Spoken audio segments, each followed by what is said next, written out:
장동혁 자살골 터졌다. 윤석열 망령 소환해. 여정당 해산 도장 찍나.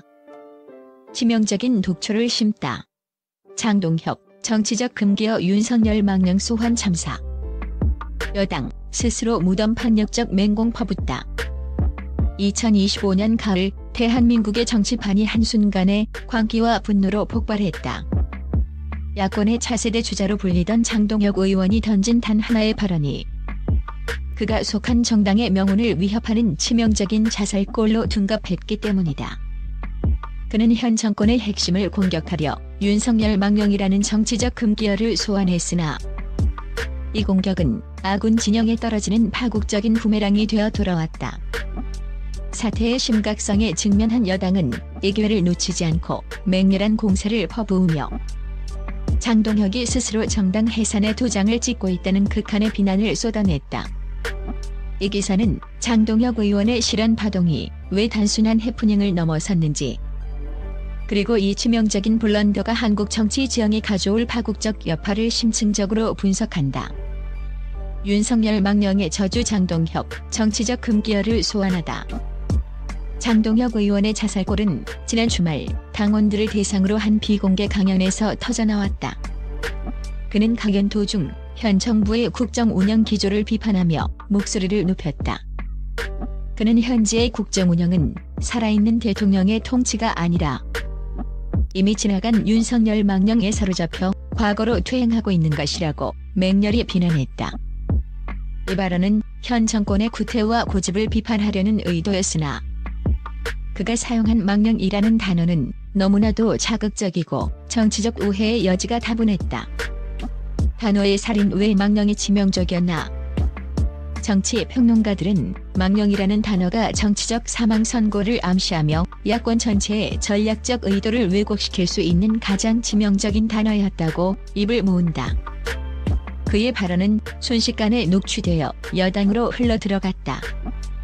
여당은 즉각 대통령에 대한 인격 모독이자 국가 원수에 대한 저주에 가까운 발언이라며 맹렬한 역공을 펼쳤다.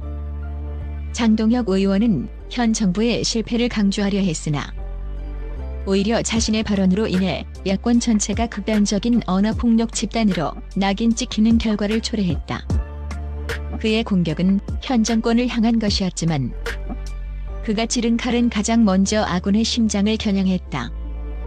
여당의 살아있는 불꽃 공격 정당 해산 도장 찍나. 장동혁 의원의 발언이 터져나오자 침체되어 있던 여당은 기사회생의 기회를 잡았다고 판단했다.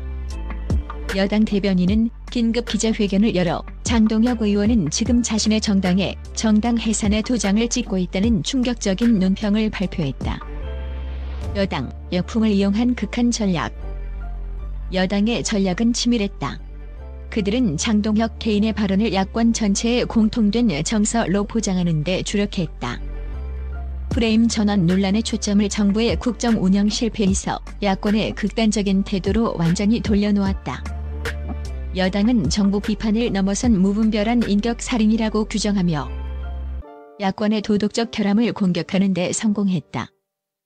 분노의 대리인 여당은 장 의원의 발언에 불쾌함을 느낀 중도층과 온건 보수층의 분노를 흡수하는 분노의 대리인 역할을 자처했다. 이로 인해 여당은 지지율 반등의 기회를 잡았고 야권은 스스로 지지층을 잃는 참사를 겪었다.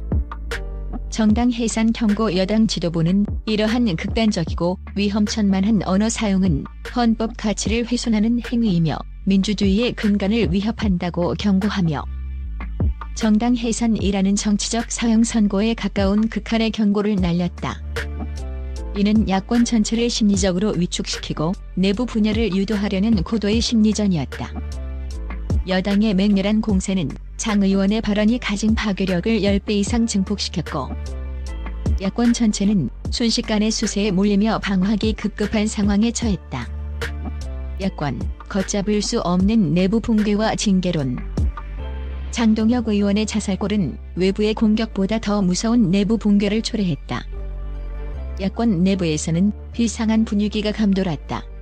지도부는 사태 수습을 위해 분주히 움직였으나 이미 터져나온 분노를 막기에는 역부족이었다. 지도부의 무력감과 읍참마속 요구, 야권 지도부는 처음에는 개인의 과격한 표현일 뿐 당의 공식 입장은 아니다라며 선긋기에 나섰다. 그러나 여당의 공세와 중도층의 비난이 거세지자 지도부의 입장은 급격히 강경해졌다.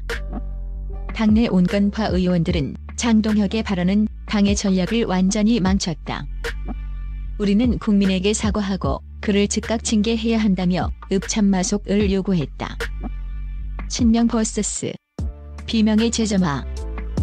이 사건은 잠잠했던 야권 내부의 친장 대비장 내지 친주류 대비주류 갈등을 다시 불태우는 도화선이 되었다. 비주류 의원들은 평소 극단적인 언사를 일삼던 주류 인사들의 오만함이 결국 당 전체를 위기에 빠뜨렸다고 맹비난하며 지도부를 향한 책임론을 제기했다. 장동혁 의원은 자신의 발언 하나로 당의 분열과 내홍을 심화시키는 가장 비극적인 결과를 낳았다. 정치 분석 망령 소환이 실패한 3가지 이유. 정치 평론가들은 장동혁 의원의 이번 실언이 단순히 표현의 실수가 아니라 전략적 판단 착오의 결정판이라고 분석한다. 그의 공격이 실패한 이유는 명확하다. 공감력 상실 윤석열 망령이라는 표현은 국민의 감정에 호소하기보다는 저주와 증오의 감정만을 전달했다. 국민들은 정부 비판에는 공감하지만 극단적인 저주성 표현에는 거부감을 느낀다. 장 의원은 국민적 공감대를 얻는 데 처절하게 실패했다. 메시지의 혼란. 야권은 최근 민생 경제와 책임 있는 대안 제시에 집중하려 노력해왔다. 그러나 장 의원의 발언 하나로 이 모든 메시지가 정쟁과 막말이라는 프레임에 갇혀버렸다. 그의 발언은 야권 전체의 전략적 노력을 물거품으로 만들었다. 대안 부재 노출 극한의 언어로 상대를 공격할 때는 그만큼 강력하고 실현 가능한 대안을 제시해야 한다. 그러나 장 의원의 발언 뒤에는 아무런 대안도 없었다. 이는 국민들에게 야권은 비난만 할 줄 알지 대안은 없다는 부정적인 인식을 심어주었다. 파국적인 결론. 장동혁 자살골이 뒤흔든 정치의 미래. 장동혁 의원의 자살골은 현재 진행형인 정치적 위기를 더욱 심화시키고 있다. 여당은 이 사건을 기점으로 야권을 전국 혼란의 주범으로 몰아붙이며 대대적인 공세를 예고했다. 야권은 장 의원 개인의 거취 문제와 내부 갈등 수습이라는 이중고를 겪게 되었다. 이 모든 상황은 장동혁 의원 한 명의 치명적인 실언이 한 정당의 운명과 국가적 의제를 어떻게 뒤흔들 수 있는지를 보여주는 냉혹한 현실이다. 정치적 발언의 무게와 책임감을 망각한 대가는 참혹했다. 장동혁 의원은 스스로의 손으로 정치적 무덤을 파는 비극의 주인공이 되었고, 이 파국적인 사건은 한국 정치사의 말에 폭력이 초래한 최악의 자멸로 영원히 기록될 것이다.